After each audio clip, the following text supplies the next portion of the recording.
Hello candidates, आप सभी को मेरा नमस्कार और लक्ष्य आईएएस के ऑनलाइन प्लेटफॉर्म पर आप सभी का स्वागत है। जैसा कि आप सभी जानते हैं, मैं एक करंट अफेयर की श्रृंखला लगातार लेकर चल रहा हूं, जिसमें ढेर सारे इंपॉर्टेंट करंट अफेयर्स के जो टॉपिक्स हैं उनको यहां पर कवर कर रहा हूं। ऐसे करंट अफेयर के टॉपिक्स जो इंटरेस्टिंग भी हैं और बर्निंग भी हैं, जिनसे क्वेश्चन आने के चांसेस सबसे ज्यादा होते हैं। उन्हीं श्रृंखला को आगे बढ़ाते हुए आज का एक करंट अफेयर का टॉपिक है जो सस्टेनेबल डेवलपमेंट गोल से संबंधित है। बात 2015 की है, जब पूरे विश्व ने एक बार सस्टेनेबल डेवलपमेंट पर कुछ गोल या लक्ष्य निर्धारित किए। ये लक्ष्य पूरे विश्व में कुछ कमियों को दूर करने के थे, जो मुख्य रूप से 17 कमियां हैं। उन 17 कमियों को किस तरह से दूर करना है, एक लक्ष्य की तरह निर्धारित किया गया है। कितने समय में दूर करना है, इसको भी निर्धारित किया, और उसके साथ साथ हर वर्ष इसकी रिपोर्ट को भी बनाना है कि कौन सा देश किस लेवल पर जा चुका है, कितनी कमियों को दूर कर चुका है, क्या क्या चीजों को अचीव कर चुका है, कौन कौन से गोल उसने पूरे कर दिए हैं। इसी के चलते 2025 की रिपोर्ट आ चुकी है, इसको हम लोग पढ़ेंगे। इसमें जो प्रीलिम्स के लिए इंपॉर्टेंट डेटा है वो मैं आपको बता दूंगा।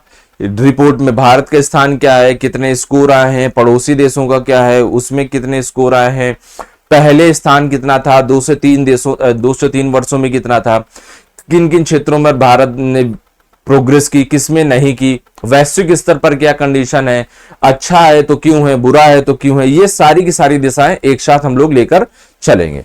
तो हम लोग शुरू करते हैं अपने सस्टेनेबल डेवलपमेंट रिपोर्ट को लेकर के आगे बढ़ते हैं। तो सस्टेनेबल डेवलपमेंट यानी सतत विकास जैसे कि आप सामने देख रहे हैं, यूएन के द्वारा सतत विकास तय किए गए, और ये सतत विकास में 1 2 3 4 5 6 7 8 करके पूरे के पूरे आपके पास 17 सतत विकास की पूरे के पूरा इसमें डेटा दिया हुआ है, और ये लोगों के साथ है। जैसे कि क्वालिटी एजुकेशन की बात करते हैं तो अच्छी शिक्षा की जब बात करेंगे तो ये गोल नंबर 4 में आता है। हम उसी तरह अगर बात करेंगे भूखमरी खत्म करने की, तो भूखमरी खत्म करने में आता है जीरो हंगर में, सस्टेनेबल डेवलपमेंट गोल 2 में आता है। इसी तरह ढेर सारे 17 हैं, 17 को भी पढ़ेंगे, किस तरह से याद करना है वो भी मैं आपको बताऊंगा। तो हम लोग चलते हैं अपने टॉपिक पर जब जाते हैं तो 2025 के सस्टेनेबल डेवलपमेंट गोल की रिपोर्ट है। रिपोर्ट में सबसे पहली चीज तो मैं आपको बताना चाहता हूं कि इस बार जो डेवलपमेंट गोल की रिपोर्ट आई है उसमें भारत ने वाकई अभी तक में सबसे ज्यादा उन्नति करके दिखाई है। कितनी उन्नति है उसके बारे में बात करते हैं। तो पहले सस्टेनेबल डेवलपमेंट गोल रिपोर्ट जो होती है वो किसके द्वारा शुरू या लॉन्च की जाती है वो पहले पता करो। तो यह एक जो रिपोर्ट है UN sustainable development solution network SDSN के द्वारा प्रकाशित की जाती है। पहला question, sustainable development goal report किसके द्वारा प्रकाशित की जाती है? तो SDSN के द्वारा प्रकाशित की जाती है। क्या है? सस्टेनेबल डेवलपमेंट सॉल्यूशन नेटवर्क है, जो किसका है? यूएन का, यूनाइटेड नेशन ऑर्गेनाइजेशन का है। नेक्स्ट, इसमें इस रिपोर्ट में 193 जो संयुक्त राष्ट्र कंट्री हैं, संयुक्त राष्ट्र जो ऑर्गेनाइजेशन उसके देश हैं, वो 2015 में अपनाए गए 17 सस्टेनेबल डेवलपमेंट गोल्स को लेकर के हर साल प्रगति की समीक्षा करते हैं। यानी कि 193 देशों ने जो सस्टेनेबल डेवलपमेंट गोल अपनाया था उसकी यहां पर समीक्षा की जाती है, लेकिन इस बार 167 देशों के बारे में ही लिस्ट में दर्शाया गया है। इस साल की रिपोर्ट ने भारत ने पहली बार 100 देशों में अपनी जगह बनाई है, और जगह जो है वो 99वां स्थान है। यानी 2025 की जो रिपोर्ट है, 2024 में जो सरकार ने काम किया वो 25 की रिपोर्ट में दर्शाया गया कि ये वैश्विक स्तर पर 99वें स्थान पर है, और इनका स्कोर है 67। कितना स्कोर आया है? 67 स्कोर आया है। हम देखते हैं कि भारत ने कुछ चीजों पर प्रगति की है, लेकिन वैश्विक स्तर पर सस्टेनेबल डेवलपमेंट में कुछ दिक्कतें बढ़ी हैं।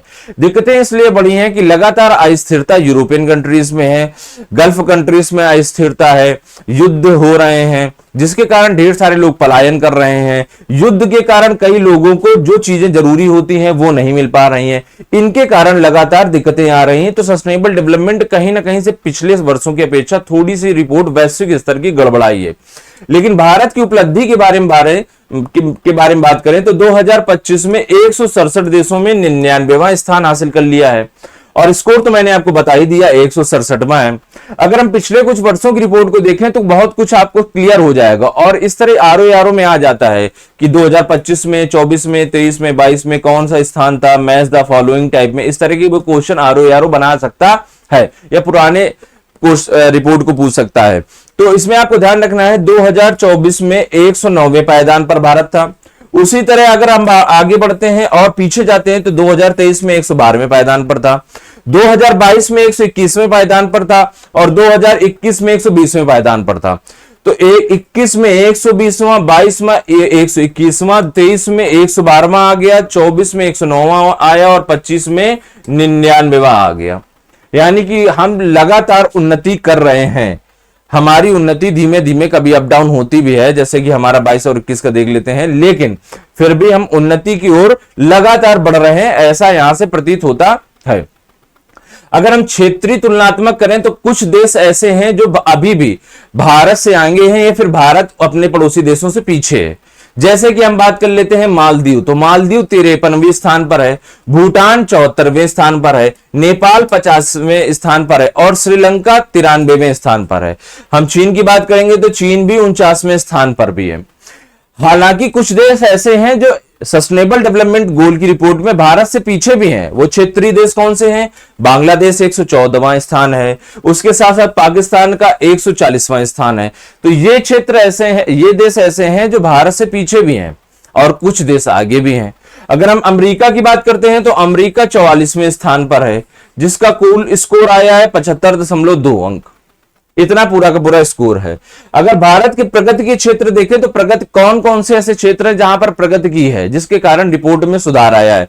तो पहली चीज है स्वास्थ्य। जैसा कि आप जानते हैं आयुष्मान कार्ड 2019 से शुरू हुआ।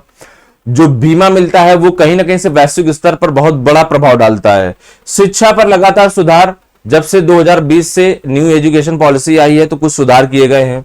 उसके बाद असमानता को कम किया गया है। लगातार इनइक्वालिटी जो हो रही थी, चाहे वो गरीबी को लेकर के हो या अन्य चीजों को लेकर के हो, वो धीमे धीमे ऐसा सरकार को और यूएन की रिपोर्ट में ऐसा लग रहा है कि कम होती चली जा रही है। इसके बाद अगर हम देखते हैं तो सामाजिक सुरक्षा कवरेज 2016 में जो 22% था, अभी 2025 में 64.3% हो गया है। यह भी अपने आप में एक प्रोग्रेसिव रिपोर्ट है। इसके साथ साथ स्वस्थ ऊर्जा, बिजली तक पहुंच और डिजिटल सेवाओं में भी भारत में सुधार हुआ है। डिजिटलाइजेशन बहुत तेजी से हो रहा है, बिजली भी लोगों को पर्याप्त मिल रही है। लगातार हर एक गांव में सरकार ने बिजली को पहुंचाया है और इसके साथ ऊर्जा को भी पहुंचा रहे हैं। ऊर्जा सतत विकास के साथ में अगर देखें तो हम लोग क्लीन एनर्जी को ज्यादा से ज्यादा जनरेट कर रहे हैं। ये सारी चीजें भी हमारे लिए सही रही हैं। अगर वैश्विक एसडीजी प्रगति को देखें तो वैश्विक एसडीजी प्रगति पहले की अपेक्षा थोड़ी सी प्रगति इसकी रुक गई है, यानी कि देखा गया तो थोड़ी सी कम है। ऐसा माना जा रहा है कि 2023 तक हम जितने सस्टेनेबल डेवलपमेंट गोल हैं 17 को केवल 17% ही उनके लक्ष्य को पूरा कर पाएंगे। तो पूरे अगर देखे जाए तो उनको केवल पूरे विश्व में वैश्विक स्तर पर केवल 17% ही पूरा किया जा सकता है, बस ऐसा अभी कल्पना की जा रही है वैश्विक स्तर को देखते हुए, उनकी कंडीशन को देखते हुए। अगर हम देखें तो उसमें संघर्ष, संरचनात्मक कमजोरियां और सीमित वित्तीय संसाधन ये इनके मुख्य रूप से कारण है, जिसके कारण लोग आगे नहीं बढ़ पा रहे हैं। तो संघर्ष तो आप जान ही रहे हैं, लगातार संघर्ष हो रहा है।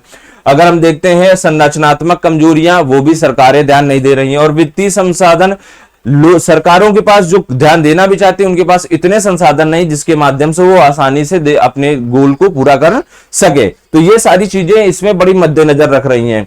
इसके बाद अगर हम देखते हैं वैश्विक एसडीजी प्रगति के बारे में, तो वैश्विक एसडीजी प्रगति तो आप लोगों ने देख ही ली। हम ये देखेंगे कि ऐसे कौन से क्षेत्र हैं जिसमें वैश्विक स्तर पर कुछ प्रोग्रेस भी की गई है। तो अगर देखें तो कई देशों ने कुछ चीजों पर सुधार किया है। पहला एसडीजी 9 अगर देखें तो मोबाइल ब्रॉडबैंड का उपयोग यानी डिजिटलाइजेशन पर फोकस करते हुए अपने आप को क्या किया है, आगे बढ़ाने की कोशिश की है। बिजली तक पहुंच 7th में जो दर्शाया गया है, अन्य देशों ने भी इस पर फोकस किया है और लोगों को समय पर लाइट या पर्याप्त मात्रा में लाइट देने की कोशिश की है। इंटरनेट का उपयोग जो इससे जुड़ा हुआ है, टेक्नोलॉजी से जुड़ा हुआ है, वो भी अन्य देशों ने इस पर भी प्रोग्रेस की है। 5 साल से कम उम्र के बच्चों की मृत्यु दर अगर देखा जाए एसडीजी 3 में जो दिया गया है जीवन के बारे में, स्वास्थ्य के बारे में, वो भी कम देखी गई है। अब ऐसे बहुत कम केसेस आ रहे हैं या फिर केसेस कम हो गए हैं जो 5 साल से कम के उम्र के बच्चों की मृत्यु हो जाती है। नवजात शिशु की मृत्यु दर जो SDG 3 में दिया गया है वो भी स्वास्थ्य को लेकर के है, कहीं ना कहीं से उसमें भी कमी आई है कि नवजात शिशु पहले बहुत ज्यादा मेडिकल फैसिलिटीज कम होने के कारण बहुत जल्दी मृत्यु हो जाती थी उनकी, वो दर बहुत ज्यादा होता था, लेकिन अभी कम हो गई है।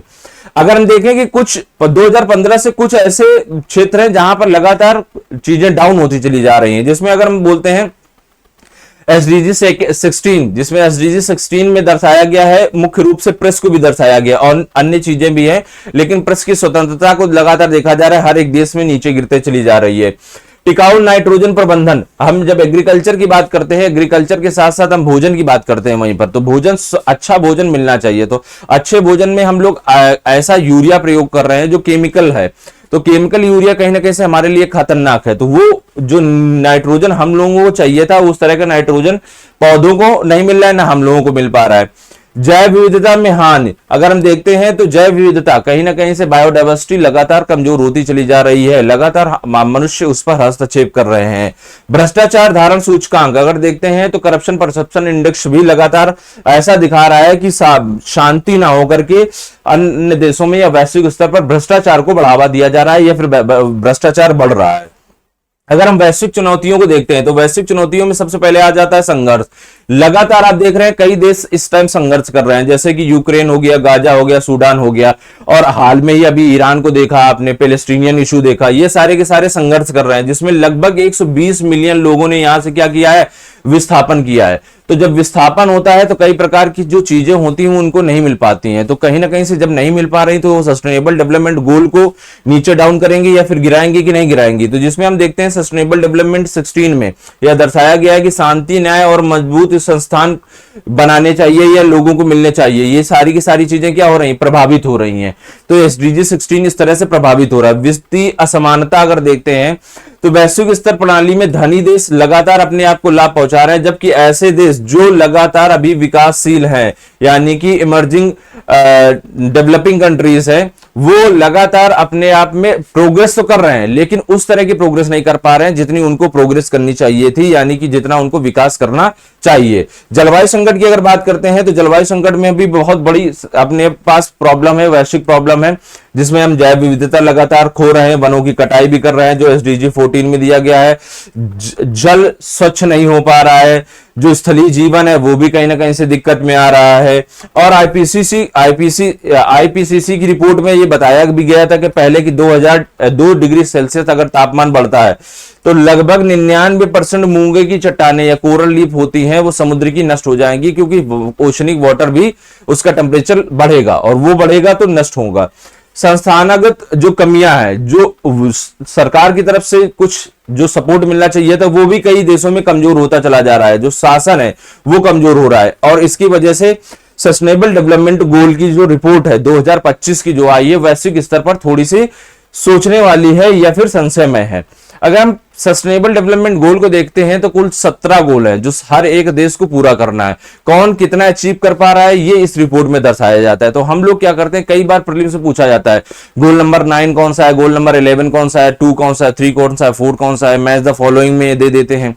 तो इन सभी को हम याद करेंगे, इसको अभी हम लोग एक एक करके पढ़ेंगे, फिर शॉर्ट में मैं आपको एक तरीका बताऊंगा जिसके माध्यम से आप आसानी से याद कर सकते हो। तो सस्टेनेबल डेवलपमेंट गोल को अगर देखते हैं तो पहला है कौन सा, गरीबी उन्मूलन, यानी कि गरीबी को पूर्ण रूप से खत्म कर देना है। हर एक देश से गरीबी को खत्म करना है, यह बहुत आसान नहीं है, अपने आप में कॉम्प्लेक्स है। उस दूसरा देखते हैं जीरो हंगर, यानी भुखमरी को पूर्ण रूप से खत्म कर देना। सभी के पास पर्याप्त भोजन होना चाहिए, पर्याप्त भोजन होगा तो पोषण की जो दिक्कतें हैं वो खत्म हो जाएंगी और खाद्य सुरक्षा भी जो संकट आता है वो भी कम हो जाएगा। उसके बाद अच्छा स्वास्थ्य और कल्याण अगर देखते हैं तो लोगों के पास अच्छा जीवन और कल्याण को भी बढ़ावा देना चाहिए। स्वास्थ्य संबंधी जो मैंने अभी आपको बताया कि 2 प्रॉब्लम, जैसे कि 5 वर्षों से कम वर्ष के आयु के बच्चे और जो जैसे बच्चे जन्म लेते थे वो उनकी मृत्यु दर कम हो गई है। तो ये 3rd में दिया गया कि अच्छा स्वास्थ्य है तो लोग अपने आप में विकसित होंगे। और अच्छी एजुकेशन, इसके साथ साथ समावेशी एजुकेशन और समावेशी और समान शिक्षा चाहिए। सबको एक साथ अच्छी शिक्षा मिले ताकि आगे प्रगति हो सके। लोगों के बीच में लैंगिक इक्वलिटी, जो जेंडर इक्वलिटी होती है, लैंगिक समानता होता है उसको भी ध्यान में रखते हुए लैंगिक असमानता को खत्म करना है और समानता को हासिल करना है। किसी ना किसी तरह से लड़का और लड़की के बीच में भेदभाव को कम कर देना है, सभी बराबर है, इस चीज को लेकर के यहां बताया गया है। एसडीजी 16 की अगर बात करते हैं तो इसमें बताया गया क्लीन वाटर एंड सैनिटेशन, एक ऐसा क्षेत्र जहां पर स्वच्छ जल होगा और स्वच्छता होगी वहां पर लोगों का विकास अपने आप होता है। जैसा कि आप जानते हैं लगातार मोदी जी क्लीन मिशन को प्रोग्राम करते हैं, क्लीन इंडिया कहा करते हैं, यह कैंपेन इसीलिए चलाया जाता है। स्वच्छता रहेगी तो सब चीजें अपने आप आसान हो जाएंगी और स्वच्छ जल स्वास्थ्य के लिए अच्छा होगा। सस्ती और स्वच्छ ऊर्जा, ऊर्जा तो हम कई प्रकार से ले लेते हैं, ग्रहण कर लेते हैं, पेट्रोल से भी, कोल से भी, लेकिन सस्ती कम रेट पे और स्वच्छ ऊर्जा यानी क्लीन एनर्जी यानी रिन्यूएबल एनर्जी पर हमको ज्यादा से ज्यादा फोकस करना चाहिए, जिससे वैश्विक स्तर पर जलवायु परिवर्तन या अन्य दिक्कतें या प्रदूषण ना बढ़े। 8वां अगर बात करते हैं उचित काम और आर्थिक विकास, सभी को उचित काम मिलना चाहिए और उसके साथ साथ उनका क्या होना चाहिए, आर्थिक विकास होना चाहिए, ये समावेशी इंक्लूसिव ग्रोथ होना चाहिए, टिकाऊ होना चाहिए, जहां आपको काम करने को मिल रहा है लगातार मिलता रहे, ऐसा नहीं कि 4 दिन किए 4 दिन बाद छोड़ दिए, ये भी। उसके बाद उद्योग को बढ़ावा देना चाहिए, नवाचार को बढ़ावा देना चाहिए और बुनियादी ढांचे को मजबूत करना चाहिए, जिसके अंतर्गत हम देखते हैं तो बुनियादी ढांचा, टिकाऊ औद्योगिकरण और नवाचार को बढ़ावा दिया जाता है, जो गोल नंबर 9 में बताया गया है। तो गोल नंबर 9 कई बार पूछा जाता है क्योंकि इसमें कई है, उद्योग, नवाचार और बुनियादी ढांचा, यानी कि पूरा पूरा अगर हम देखते हैं इंडस्ट्रियलाइजेशन से संबंधित है। 10वां अगर देखते हैं तो इसमें इनइक्वालिटीज को कहा गया कम करो, inequalities in terms of education हो गया, इन टर्म्स ऑफ जैसे भारत में हो गया रेस, कास्ट, इन सब चीजों को लेकर के, सेक्स को लेकर के पहले दिया है। इकोनॉमिक कंडीशन, आर्थिक गतिविधियों को लेकर के असमानता है, गरीब और अमीर के बीच में हो गया है। शिक्षक और शिक्षित व्यक्ति और अशिक्षित व्यक्ति के बीच में असमानता, ये तो असमानता धीमे धीमे क्या करनी चाहिए, कम करनी चाहिए। मुख्य रूप से इसमें पहला पैसा की बात की गई है। टिकाऊ शहर और समुदाय के बारे में बात की गई है कि ऐसे शहर और बस्तियां बनानी चाहिए जो टिकाऊ हो, आदमी आसानी से वहां रह सकता हो, सुरक्षित हो और वहां पर रहने की दशाएं उनके पास होनी चाहिए। 12वां बताया गया जिम्मेदार उपभोग और उत्पादन, हम लोग ऐसी चीजों का उपभोग करें जो वाकई अच्छी हो और हम लोग ऐसा ही उत्पादन करें जो लोगों के लिए भी सही होनी चाहिए। 13 में बताया गया है क्लाइमेट चेंज के बारे में, अगर हमको जिंदगी जीनी है, वाकई अच्छी जीनी है, तो क्लाइमेट चेंज को ध्यान में रखना है, इस पर लगातार कार्यवाही करनी है। क्लाइमेट चेंज नहीं होना चाहिए, नहीं तो क्लाइमेट चेंज होगा तो सडन ढेर सारी और भी दिक्कतें बढ़ेंगी, और वो कौन कौन सी हो सकती हैं इसके बारे में क्लाइमेट चेंज पर कभी डिस्कशन किया जाएगा। उसके बाद जल के नीचे जीवन, यानी जल में रहने वाले सभी चीजों को, जीव जंतुओं को और जल को स्वच्छ रखना है, जिसमें बताया गया है समुद्र का जल और समुद्री संसाधनों का संरक्षण करना है, हमको इस तरह से यूज करना है ताकि वो डिस्टर्ब ना हो, यानी उनको गलत तरीके से हानि ना पहुंचे। अगर हम बात करते हैं स्थलीय जीवन की, तो स्थलीय जीवन, स्थल में रहने वाले जीव जंतु, पारिस्थितिकी तंत्र को, वनों को और जैव विविधता को हमको क्या करना है, संरक्षित करना है, किसी भी तरीके से इनको भी दिक्कत ना पहुंच पाए। इसके बाद हम बात करते हैं 16 की, तो 16 में बात की जाती है शांति, न्याय और मजबूत संस्थान। लोगों को शांति मिलनी चाहिए, सही न्याय मिलनी चाहिए, equality before law concept article 14 के तहत जो दिया गया है वो होना चाहिए, और मजबूत संस्थान होने चाहिए, यानी गवर्नमेंट सही होनी चाहिए, मजबूत होनी चाहिए। और 17वां बताया गया है लक्ष्यों के लिए साझेदारी। देखिए ये लक्ष्य जब अचीव करने हैं तो हमको एक दूसरे को क्या करना पड़ेगा, कोऑपरेट करना पड़ेगा। वैश्विक स्तर पर एक देश दूसरे के लिए, दूसरा देश तीसरे के लिए, तीसरा देश चौथे के लिए, आपस में जब हम कोऑपरेट करेंगे तो चीजें आसान होती चली जाएंगी। तो ये जो है पूरे के पूरे 17 है। अब देखिए 17 कभी कभार होता है कि आपको याद करने में प्रॉब्लम होती है, तो इसको मैंने क्या किया है, एक दूसरे तरीके से फॉर्म कर रखा है, एक पोयम के रूप में, एक कविता के रूप में बना रखा है, जिसको आप 1-2 बार रिवाइज करोगे तो चीजें अपने आप क्लियर हो जाएंगी। जैसे कि बोला जाता है गरीबी हटाओ, भूखमरी मिटाओ, स्वास्थ्य शिक्षा सबको, लैंगिक समानता बढ़ाओ, जल ऊर्जा रोजगार उद्योग बढ़ाओ, असमानता हटाकर टिकाऊ शहर बनाओ, उपभोग समझदारी से जलवायु को बचाओ, समुद्र जंगल शांति और साझेदारी लाओ। तो ये जो पोयम है सारे के सारे 17 के 17 एसडीजीज इसमें दे रखे हैं। एक तरफ से अगर आप देखेंगे तो पूरे के पूरे एसडीजीज दे रखे हैं, और इनको अलग अलग क्लासिफाई करके आपके दिमाग में बस रखना है, इस पोयम को पूरा का पूरा रखना है। और पोयम जैसे ही आप कभी आपको क्वेश्चन आए तो पूरी की पूरी पोयम में जितने एसडीजीज रखे हुए हैं अलग अलग उनको क्लासिफाई कर दो, आराम से याद हो जाएगा। ठीक है, तो इस पोयम को याद कर लीजिएगा ताकि आपके लिए ही आसानी रहेगा, ऐसा मुझे लगता है। अगर आपके पास कोई शॉर्ट तरीका है तो अच्छी बात है, वैसे मैंने याद किया है वो इसी शॉर्ट तरीके से याद किया है। ठीक है, तो ये सारे के सारे क्या हुए, हमारे एसडीजीज हुए। एसडीजीज में इस बार की रिपोर्ट में क्या क्या आ गया, 99वां स्थान आया है, 67 उसका स्कोर रहा है, पहले की अपेक्षा बहुत सही है, 112 से 99 आ गए हम लोग, पहले और भी कमजोर थे। क्या क्या किन किन क्षेत्रों में हम लोगों ने विकास किया उस पर भी एक बार आप पॉइंट आउट करिए। क्या कौन कौन से एसडीजीज हैं उनको पढ़ लीजिएगा, कौन से एसडीजीज पर भारत ने प्रोग्रेस की, विश्व ने प्रोग्रेस की और विश्व ने किन पर नहीं की है, वैश्विक स्तर पर इस बार गड़बड़ी रही, क्यों रही, कौन कौन सी चुनौतियां और किन किन चीजों को हम लोगों को सॉल्व करना है, ये सारा का सारा एसडीजीज बनाया के द्वारा दिया गया है, यूएन के द्वारा जारी की जाती है रिपोर्ट। ये सारी की सारी पॉइंट्स आपको प्रीलिम्स के लिए क्लियर होने चाहिए। एक प्रीलिम्स के लिए बढ़िया सा एक शॉर्ट नोट बनाओ और कंप्लीट हो जाएगा। और जैसा कि आप सभी जानते हैं कि अभी हाल में ही फाउंडेशन बैच हमारे यहाँ स्टार्ट हो रहा है, बाइलिंगुअल है, हिंदी और इंग्लिश में। हिंदी और इंग्लिश में फाउंडेशन बैच का मतलब यह है कि आपको हिंदी में भी क्लासेस मिलेंगी और इंग्लिश में भी क्लासेस मिलेंगी। आपको डाउट सेशन होंगे, रेगुलर क्लासेस होंगी, टेस्ट सीरीज में मिलेगी, सारे के सारे नोट्स होंगे हमारे। इसके साथ साथ आपको मेंटरशिप प्रोग्राम में मिलेगा। अगर आप जुड़ना चाहते हैं तो संपर्क करें हमारे लक्ष्य आईएएस के ऑनलाइन प्लेटफॉर्म पर या फिर कांटेक्ट करें हमारे ऑफिशियल नंबर पर, ताकि आपकी जरूरतों को हम पूरा कर सके, वे जरूरतें जो हमारे द्वारा पूरी की जा सकती हैं। तो आज का करंट अफेयर का सेगमेंट यहीं से कंप्लीट होता है। मिलेंगे हम लोग नेक्स्ट क्लास में, तब तक के लिए धन्यवाद।